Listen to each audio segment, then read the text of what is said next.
খুশিতে আজ মনটা হাসে এলো মাহে রমজান। এবারের রমজানে নিত্য প্রয়োজনীয় পণ্যের দাম গত বছরের তুলনায় উল্লেখযোগ্যভাবে কমেছে।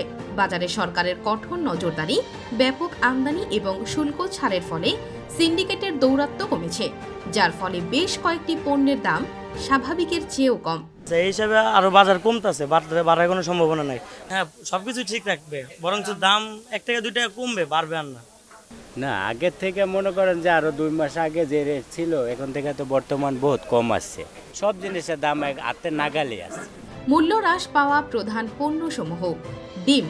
গত বছরে ডিমের ডজন ছিল 130 থেকে 140 টাকা, তা এবার নেমে এসেছে 125 থেকে 130 টাকায়। ব্রয়লার মুরগি গত বছর 210 থেকে 220 টাকা কেজি, এবার তা কমে 190 থেকে 210 টাকায় পাওয়া যাচ্ছে। মসুর ডাল 135 থেকে 140 টাকা কমে 130 থেকে 135 টাকা হয়েছে। আলু গত বছর ছিল 35 থেকে 40 টাকা, এবার তা 20 থেকে 25 টাকায় পাওয়া যাচ্ছে। পেঁয়াজ বাজারে বড় পরিবর্তন এসেছে পেঁয়াজের দামে।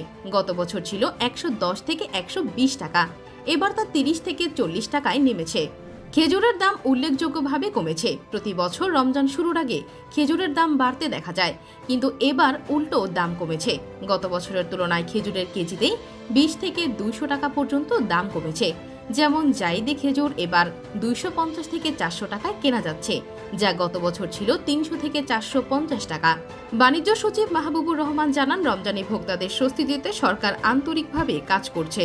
সব মিলিয়ে এবারের রমজানে ভোক্তারা তুলনামূলক কম দামে নিত্য প্রয়োজনীয় পণ্য কিনতে পারছেন, যা সরকারের বাজার নিয়ন্ত্রণ কার্যক্রমের সফলতা প্রমাণ করছে।